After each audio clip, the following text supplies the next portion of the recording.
So let's continue and keep the other questions for the general discussion at the end.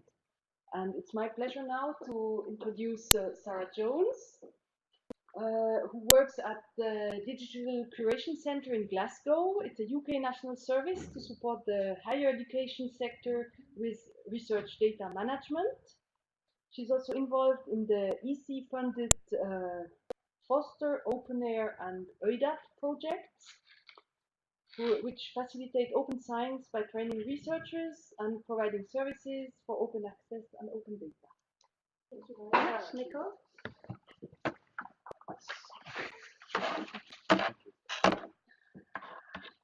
Okay, so I'm going to hopefully address that question about what is a data management plan and give you some pointers that you can pass on to applicants that you're supporting or to help if you're doing research yourself. First off, I just wanted to explain a little bit about what EUDAT is, because this is the project I'm here representing. You may well have come across this before. It's one of the European Commission funded infrastructure projects, and they're developing a set of services that can help with the management of data throughout the life cycle. So you can see in the graphic here, they have kind of authentication services, so you have controlled access to data. And then they have a whole suite of services like B2 Drop, which is a Dropbox-like service for sharing data in your consortium, and then repositories like B2 Share and various staging and replication services. They've also got a catalog called B2 Find to improve the discoverability of data, and you'll see data discovery and sharing of data are quite big drivers for the Commission. And EUDAT are building their services in collaboration with a number of different communities. They work with different pilots to kind of tailor their services to the specific needs of each group. So what I want to do in the talk today is to cover what is a data management plan and why write one, what some of the benefits of actually doing the process of planning. I will speak specifically about the Horizon 2020 requirements and what's being asked for under the pilot, and there I can pick up on some of those issues about opting out and effectively if it's part of evaluation. We were asked here today to kind of pick up on a webinar that EUDAT and OpenAir gave a few months ago, and in that we included various examples from different plans. So I've got some examples there to give you a sense of the kind of text that is usually included. And I'll close just with some pointers and just general principles about data management planning and some pointers to useful services so that if you are following the pilot, you hear about things like Re3 Data, which is a catalogue of repositories. So first off, why create a data management plan and what is one? So data management plans are usually very brief documents, usually just a couple of sides of A4, that really outline what the plans are in terms of creating and managing and sharing the data in a given project. As Jamie flagged, it's not just the European Commission that's asking for data management plans, various other funders internationally are. One thing I would share, generally in the UK, we find funders have very set page limits because it's part of the application. That isn't the case in terms of Horizon 2020. And I think because it's a deliverable, the plans that I've seen under Horizon 2020 are often a lot longer and more detailed than what you might have seen in other contexts. But I think data management plans are useful regardless of whether they're asked for by the research funder, because that process of planning is actually valuable to the researcher and the project that they're in to make sure that the data are created and managed and shared appropriately. So why are data management plans useful? How do they help? You may know the phrase that, we don't learn for school, we learn for life. It's actually beneficial to us to learn things. And I think similarly, data management planning shouldn't just be for the research funder. I think if we take that approach that it's a compliance thing, we're having to write this plan to get funding, immediately switches researchers off because it's just a checkbox exercise. It's not something that's actually beneficial to the research. So we should really be thinking about the ways that the data management plan supports the research and the management of data.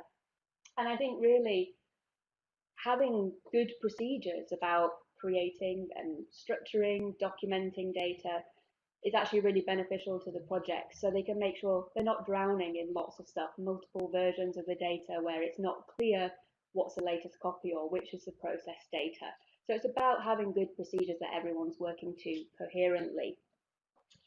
I think it's also really important because a lot of projects will build on their existing data. You know, they'll reuse that in the next projects. So managing it appropriately is actually really beneficial to the individual researchers and helps them with their ongoing work. Obviously, the research data underpin findings that have been published, and you'll increasingly see people, you know, trying to reproduce research. So managing the data appropriately supports the evidence there, supports the results that you publish and avoids any accusations of fraud or bad science, because you're able to share the data and show people how you came to those conclusions. And you'll see there have been various studies that show how few papers can actually be reproduced, how much you can actually check those results, and often the underlying data aren't shared and aren't managed appropriately, which is, you know, really questioning the integrity of a lot of science. I think there are also kind of impact and credit drivers for researchers. There have been various studies that show when data is shared, there's an increase in citations. So researchers are getting kind of more recognition of their research and more kind of rewards. There's still a lot to do to build those rewards for managing and sharing data, because a lot is still driven by publications. But I think there is an opportunity to get credit for good data management as well. And I just wanted to say this cartoon was created at one of the Research Data Alliance plenaries, and it really just explains that focus on publications, that people often don't think about the underlying data and how valuable those data are in themselves for future research and for evidencing results. So I think we really need to focus on the value of the data, and this is why you see policies like the Commission's Open Data Pilot coming out. So you've possibly come across this notion of a research data lifecycle before. You know, researchers are creating their data, they're processing and analyzing it to do their research, and then there will be likely some sharing of the data and preservation of it in the long term. And really, a data management plan is about thinking what's happening at these different stages. How are the data being managed during the project? How are they being shared across the consortium? And what's happening in the longer term in terms of preservation and sharing? For a number of communities, there is good infrastructure in place, various data repositories where the data could be deposited for the long term.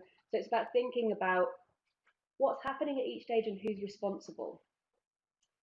And in terms of data management planning, I think one of the really useful tricks is to think about the end result. What is that project trying to achieve?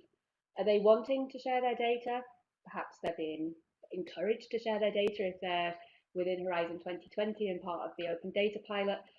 Because when you think about that kind of end game, what is it you're trying to get to, that affects what you do earlier on. So, for instance, when people are working with human subjects, they're often negotiating consent agreements.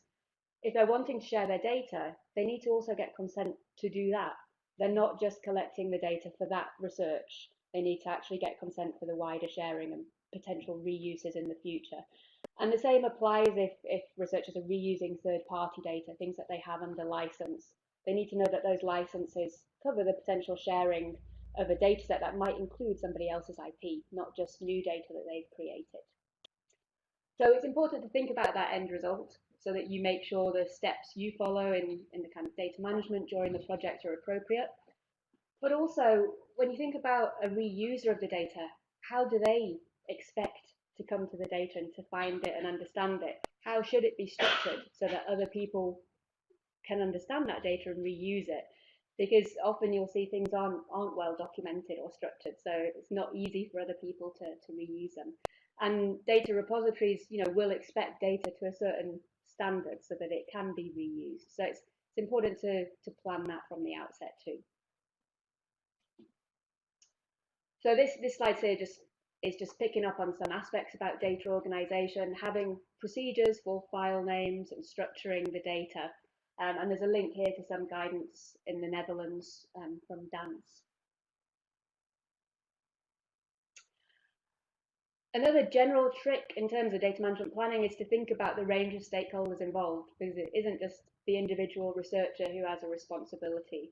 They'll be based within an institution, and I think increasingly across Europe, and specifically here in Switzerland, you'll find that there are support services springing up within universities.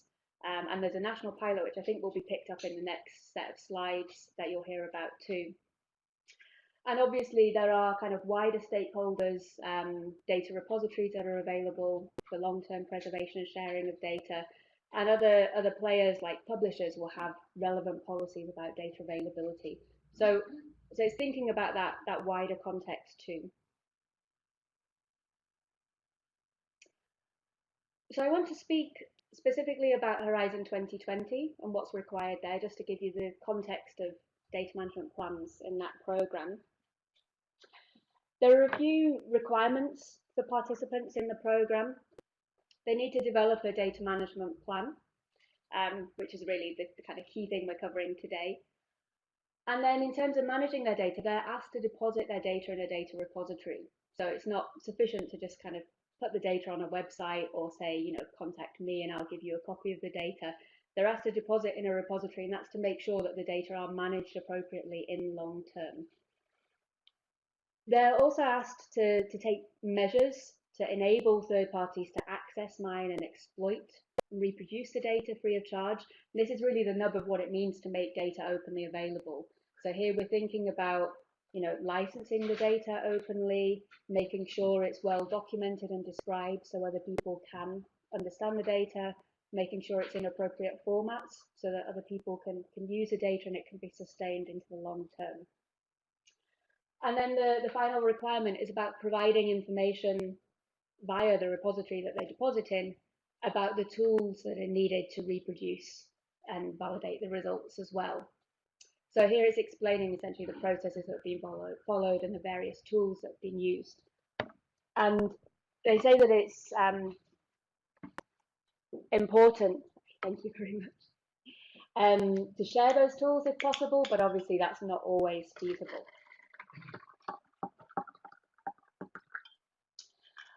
So Francesco explained how the policy has been evolving, and essentially what's happened is that from next year, so all the work programs that are released from 2017, open data will be the default. Now this doesn't mean that all data have to be made openly available. There's still the option to opt out of the pilot, and the pilot is very flexible. Opting out, you can kind of opt out for part of your data sets even if you're in the pilot. So being part of the pilot doesn't mean making everything open. You can be part of the pilot, and in your data management plan you say, you know, we're creating 5 different types of data, types 1, 2, and 3, or certain data sets we plan to make openly available, but other data sets we can't for whatever reason. It might be the nature of the data, it's sensitive data, or it might be that you're going to seek a patent. So even being within the pilot, you don't have to open all your data. You can tailor it depending on what's important for that given project. So the approach is as open as possible, but as closed as necessary. So it's down to each individual project to decide what's appropriate in terms of sharing the data. So thinking about data management plans within Horizon 2020, these are actually a deliverable within the project. So they're not required at the grant application stage, but there is an option within the proposal, which I'll mention in a moment.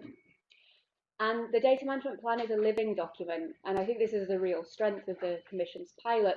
They're not just asking, you know, for a plan at the start and then nobody ever looks at it again. They're asking projects to update that plan. So during the project, as things change with the data, it might be that, you know, halfway through the project they realize there's a commercial application and they change their mind about sharing a certain data set. Maybe they plan to make it open and then later realize they can't. These are things that can change as the project is underway. So the DMP should be updated whenever important changes to the data occur, and they suggest that it ties in with regular project reviews. So if there is a midterm review as well as the final review, it should be resubmitted at those times. The Commission's provided a template, which you'll see in the document I linked to earlier on about the pilot. and I'll cover what's in the template in a moment. That's a suggestion. It's not mandatory to use. If projects want to pick up on different aspects, so I know for some projects, software is a big component of their research, and they decided to include sections on the software specifically. That's something that you can do. You don't have to follow that template exactly, but I think it is still useful to use that as a framework if it fits well, because then you're making sure that you're covering the aspects that are important to the Commission. And also, I know the Commission is starting to do reviews of data management plans, so if you're in the same template, it makes it easier for the project officers to check. This template is in DMP Online, which is a tool I'll mention as well, and that's available if people want to use it. So the data management plan isn't part of the proposal evaluation, but there is this optional section, and I think if projects are planning to be part of the pilot and the data is a big component, it's definitely worth filling that in as well. This section, it asks general kind of a few broad questions about how the data will be created and managed and shared. So it essentially fits into that framework for the data management plan. So it's a good way of essentially getting started on that before the project begins. And just to flag again the kind of flexible nature of the pilot, that if the data can't be shared, or maybe part of the data, a certain subset can't be shared, then you can opt out of the pilot, or essentially partially opt out. You can be in the pilot and say there's only certain aspects of the data that will be made open.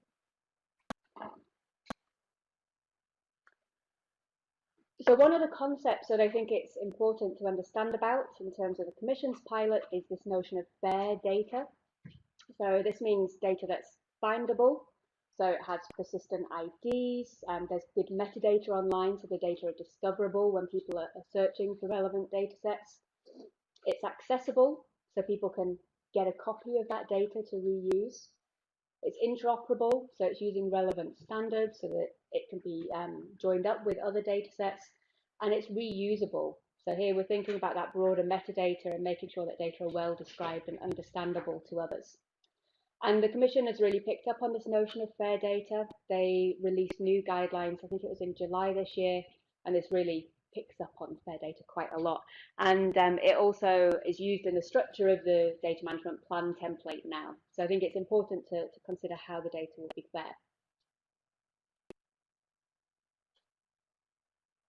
So in terms of the Horizon 2020 template, this is what's now covered in it. So again, you're asked to give a basic summary of the data at the start. You're then asked to explain how the data will be fair.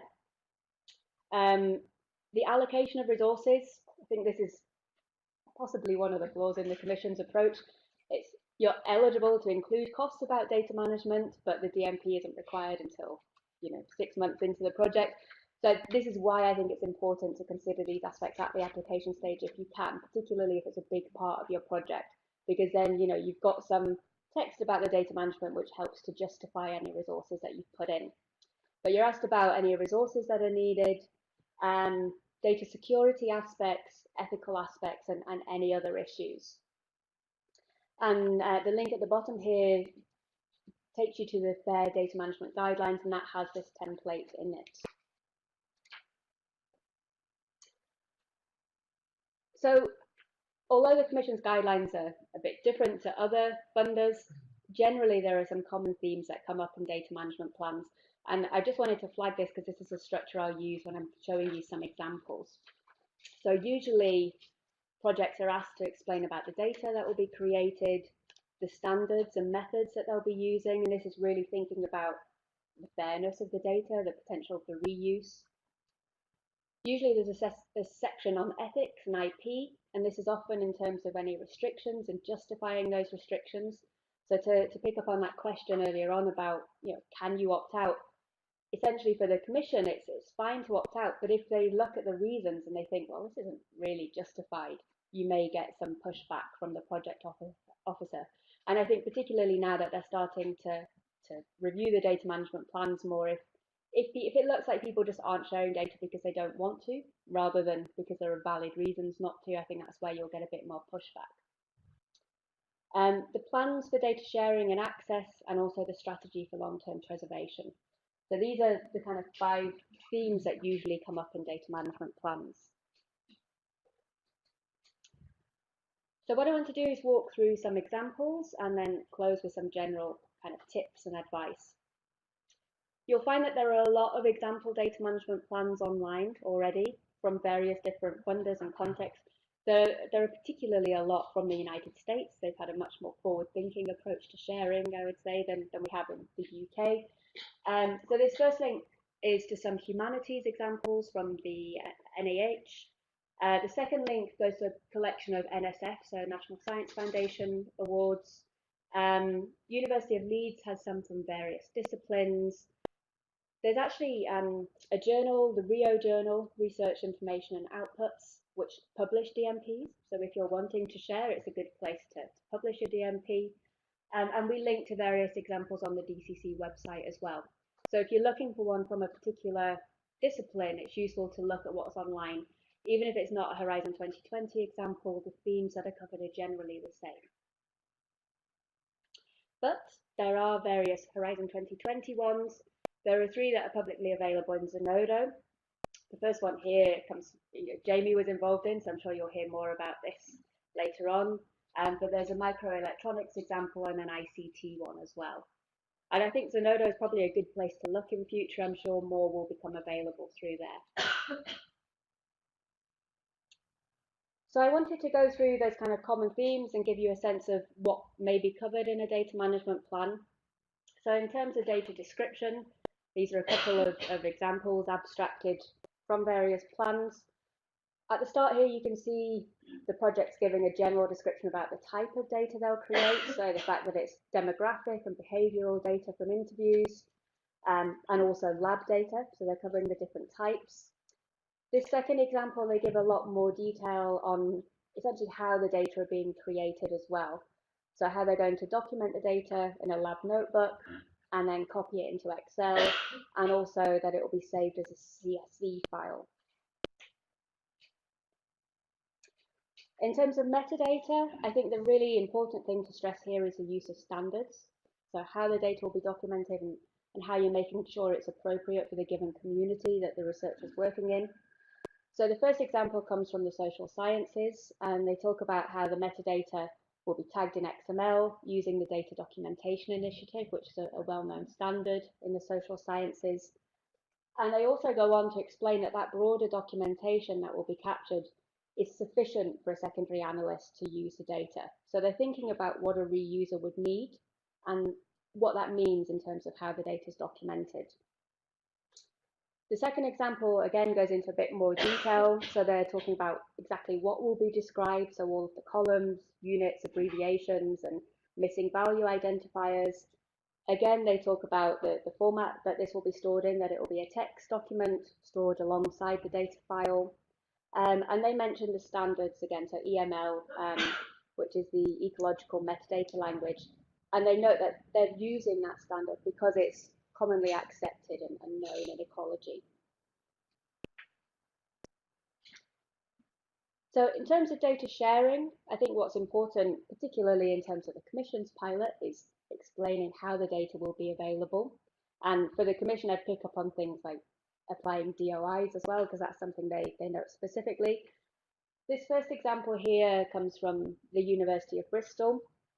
There's some video content that they say is going to be made available on the website. And they mentioned that they're going to provide it in various different forms, so high definition, standard definition. They're also going to use Vimeo. Now, in terms of the Commission, this wouldn't really be appropriate because they're not depositing in a repository, they're just making it available via websites. But it's showing how one project is making the data accessible and how they're thinking about the end user and where they're going to be looking for data. They also note about the reuse of data and that they're going to negotiate the rights to enable that reuse with the creators when they're first making the videos. And I think that's an important thing, if people are working with human subjects or, they're dealing with the data licensing from early on. And the second example here is actually a restricted access data set. There's a data sharing agreement in place. And you can see that this data sharing agreement has a number of conditions on it, that the data will only be available for research purposes, that they'll that there's a commitment to securing the data if you're reusing it, and to destroying or returning the data after the analysis has been performed. Now, again, in terms of the open data pilot, that wouldn't be applicable because it's not open data. But I think even if there are restrictions on the data, it would probably be looked on favourably to be doing some sharing, even if it's under certain restrictions, rather than no sharing at all. So you could opt out. You could say we can't make the data open, so we're going to opt out.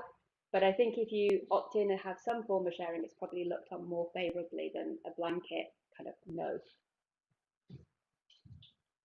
And just picking up on the restrictions, because often data can't be made completely openly available. I think if there are restrictions, you need to justify why the data have to be shared under certain conditions. So this first example links in with that data sharing agreement that I've just shown, and they explain about the nature of the data that they're studying sexually transmitted diseases, and they know that they'll be identifying information. And even though they'll anonymize the data, there's always that risk of kind of deductive disclosure of the participants. So this is why they have a data sharing agreement in place. And the second example here comes from the Boulder Creek Critical Zone Observatory. And here there are kind of policies and procedures in place at the observatory about when the data will be shared. And I think this is an important thing to note, because sometimes there will be infrastructure in place that researchers are already hooked into.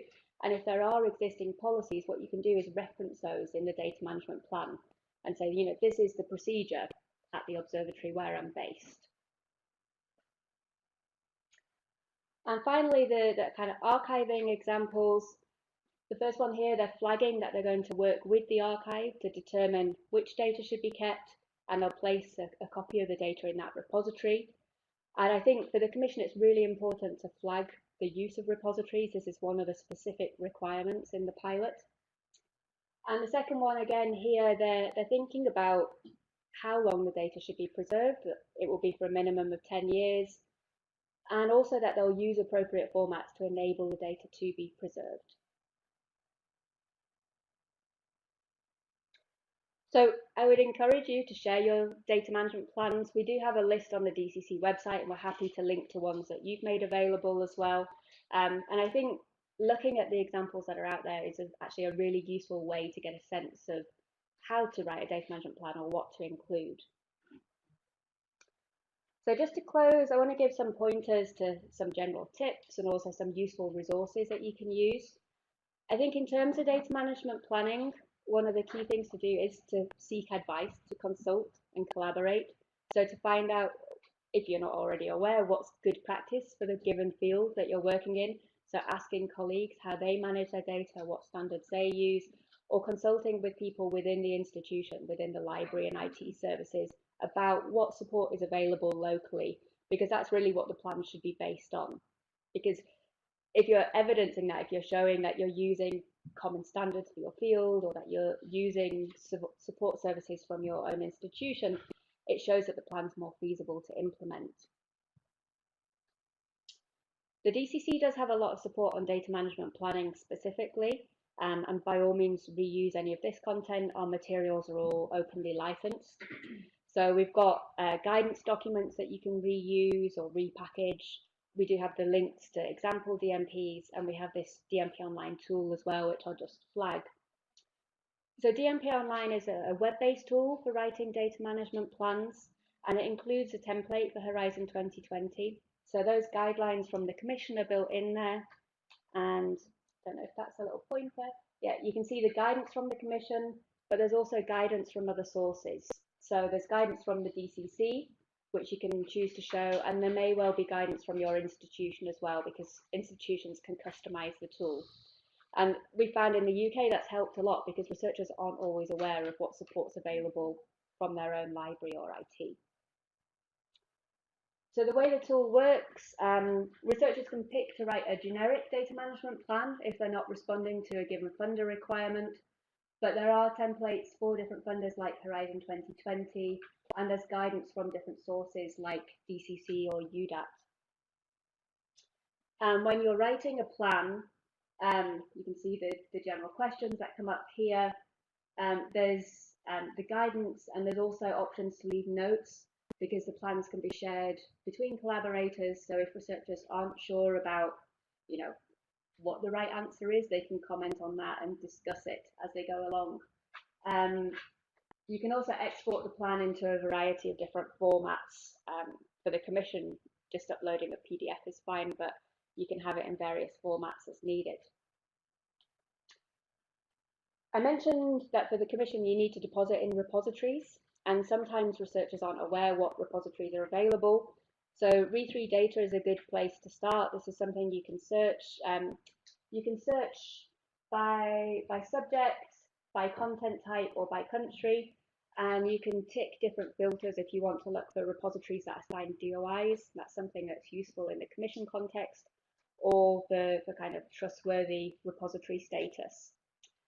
We have a little video on the Foster website about using the different filters and searching re3data. In terms of selecting a repository, what we'd recommend at DCC is always to use a community repository in the first instance, if there is one available. And I think that's important because it then means that the data are with similar data, where the people managing that repository are using the standards in that given discipline. It's not a generic repository that's trying to serve all purposes. But if there isn't a community repository that can be used, often universities have data repositories, or publishers may offer services like Dryad, or funders may provide support as well. In the Commission context, they support Zenodo, so that's always a repository that can be used. It's useful to check the repository meets the needs of that research project, so that they take the data in the formats that it's being created, and that they provide the level of kind of access control that's needed, because sometimes data can't be openly available. And it's also useful to see if they provide guidelines on things like data citation, because again, that helps to get impact and credit for the researchers, and that they're assigning persistent identifiers, which again helps with tracking the use of the data. Data licensing also comes up in the Commission's guidelines, and there's some advice available both from the DCC and EUDAT on data licensing. We've got a how-to guide, and EUDAT have this data licensing wizard that walks researchers through a number of questions and then tells them what are appropriate licenses based on the answers to those. And the other thing that comes out strongly in the Commission's requirements is the need to document data and provide associated metadata. And here I would really flag just the importance of using standards. There are various standards catalogues. There's one through the Research Data Alliance that's about general disciplinary metadata standards. And there are services like BioSharing, which flags a lot of standards and existing databases and policies in the life sciences. So I think the key messages to take away about data management planning are that it's part of good research practice. Researchers will already be managing their data, even if they haven't come across this concept of a DMP or know how to write a DMP. They will already be structuring their data and sharing it across the consortium and potentially making it available to others in the longer term too. But I think the data management plan is useful. The process of writing that plan is useful to the individual researchers because it helps support their work. I think if there's a plan to share the data, it's useful to know this and plan for this from the outset, because a lot of the decisions that are made about consent agreements and licenses and consortium agreements, if you've got commercial partners, may affect the ability to share the data later. So it's useful to plan for that from the outset. And I think just a final point here, you should approach the DMP in whatever way suits the project. I wouldn't just let the funder requirements drive things, and the Commission is very open in terms of its pilot. If you don't use their specific template, they're not bothered about that. They're actually just trying to improve good research practice overall. So, if you want to pick up on different aspects in the data management plan, then by all means do. So that's all I had to say. Thank you very much, and I'm happy to take any questions.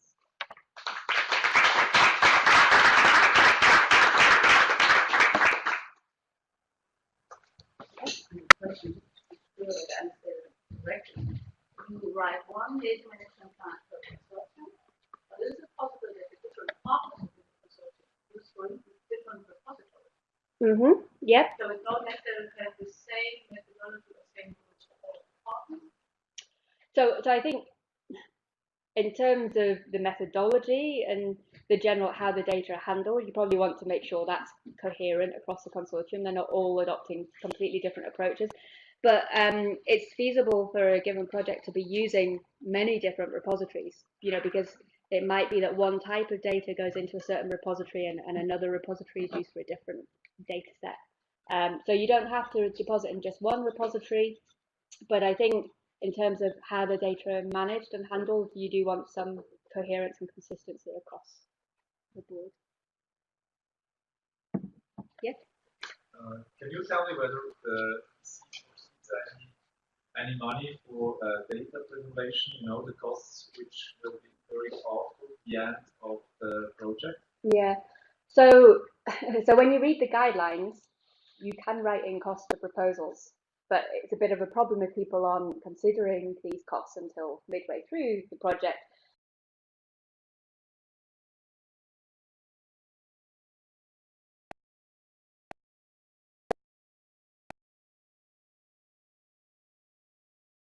I guess it comes up mostly when you're dealing with things at scale. So I know Zenodo is a free repository, but if you're trying to deposit terabytes of data, they may well apply a charge. So this is the kind of thing that it's worth thinking about early on, so that if you know there are given costs, like a fee for a repository, you can write those in directly at that early stage. But it's a bit of a catch-22, because we have this situation in the UK as well, that you can write in costs, but very few people do it. They worry that their proposal won't be competitive, and they don't want to take money away from the core research. So yeah, it doesn't always happen, but I think it's worth trying to plan it in.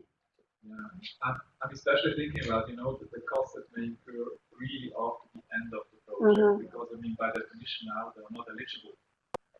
Yeah. With respect to data preservation, it seems that even, in years after the end of the project, there's still some work to do. And this, of course, now can't be paid. Yeah.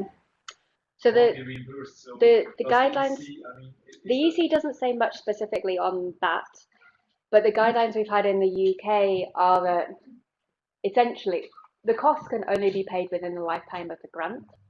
And this is why they're saying that, if you think there will be preservation costs down the line, you should pay those costs upfront effectively. So like a repository charge that's still within the time of the award when the deposit of data happens at the end of the project, because it can't be incurred after the end of the award.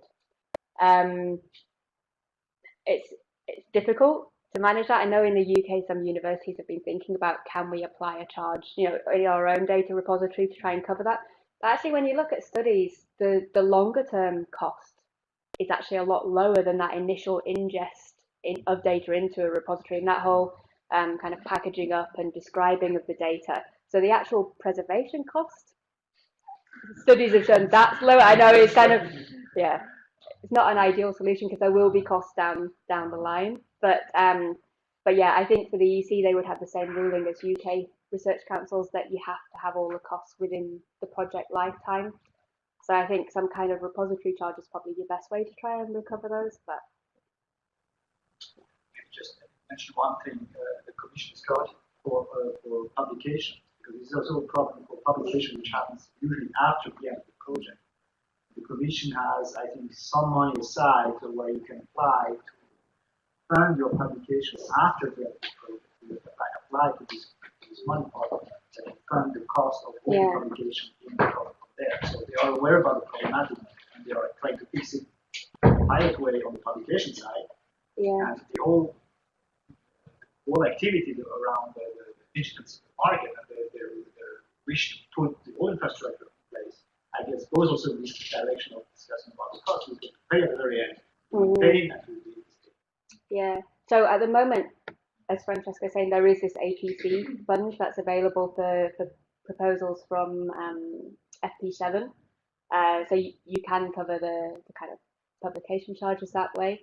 But yeah, with data, there's at the moment, I guess this is still a pilot. It's untested, and these things will come out. But actually, I would encourage you to push back on that. The Commission has said this is a pilot. We want feedback so that we can make sure that there's appropriate policy in future. So So if you think the cost angle just really isn't well described and covered enough, give that feedback to the open access team. Yeah.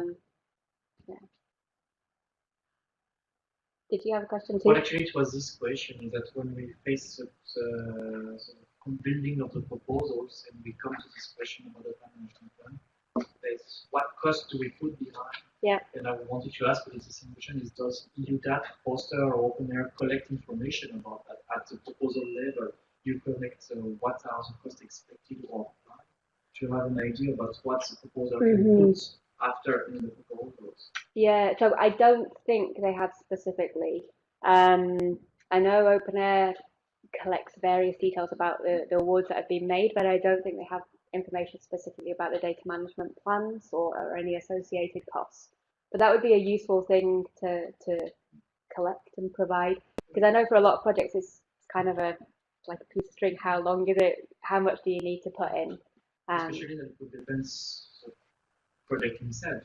Yeah. If it's projecting big data, the cost will be probably very huge for that. Yeah. Then it can be a work package directly. If it's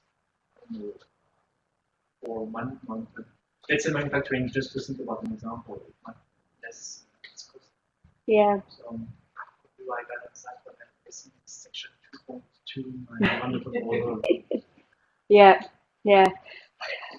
I think it's just the best estimate, isn't it, really, at that starting phase, based on what your project is, writing in some staffing time for setting up initial procedures. Yeah, it's difficult to give you a set answer. Yeah.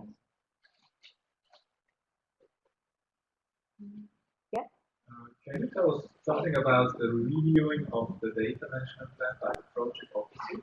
I mean, Yeah. these guys have some sort of checklist with respect to the quality that must the points that must be addressed in order for the deliverable to be accepted. Yeah. So I can say a little bit. I think it's still, the procedures are still evolving. I don't think they're very fixed yet.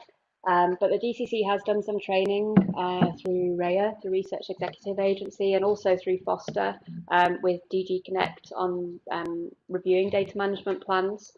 And I think it varies for each area how it's done. Sometimes it will be pushed out to project reviewers to also feedback on the DMP. But I think in a lot of cases it's project officers who are looking at these as a deliverable. And I need to speak to my colleague, both from Dan's Marion and a colleague at DCC who were involved in some recent reviews, because I understand the Commission does have a checklist that they're working to, and I think it's just structured around their template. So for each of the questions or sections, you're asked how comprehensive is the answer, does it mention the use of DOIs and the things that essentially they have in their guidelines. But I haven't seen that checklist. It's something that I've been meaning to pick up with my colleague to see exactly how they're reviewing it. But I think this is still in evolution at the moment, so I think it will change. But yeah, they're likely to kind of maybe come back with feedback more as the pilot evolves, I would say, because it will become more of their kind of internal standard procedures to check through.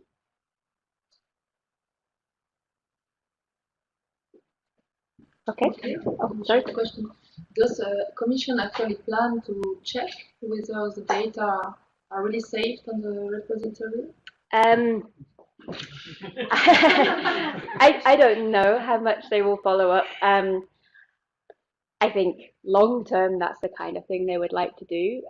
But building on UK experiences, I think it takes a long time to move from a policy first coming in to the actual monitoring of that policy and checking up. Given that this is a pilot, I think if there are any checks, it's likely to be very soft checks and no kind of big sticks or compliance drivers at the end. But I think, maybe in 5-10 years, that's the kind of thing that really will be a set procedure, that you say your data is going to be in a given repository and there's a check, either through OpenAir or some of the infrastructure, the EC funds, to make sure that's the case at the end. But I don't think that's likely within this period of the pilot. And I think, given that it's a pilot, I think there'd probably be a fairly gentle kickback to projects if things weren't done as planned. Mm-hmm. I just had a question about the DMP. So some examples are available. Yeah. Which decide that the DMP is open or not? Which decide that the DMPs? Is available, also is open. Oh, right, okay. It's an agreement with the researcher. So these DMPs that have been made available are sometimes it's self-selected. So projects have said we're going to publish our DMP, and they've either published it via a repository or in a journal. A lot of the ones that have been made available, they've come from universities, because particularly in the UK and the States, universities have support services and they always get asked for examples. So I know a lot of universities, if they help a researcher with a data management plan, they usually have a condition that if we're going to help you, we want to then make it available for others to learn from.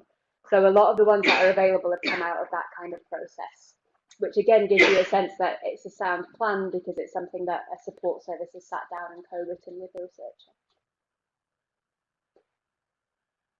Okay. Thank you very much.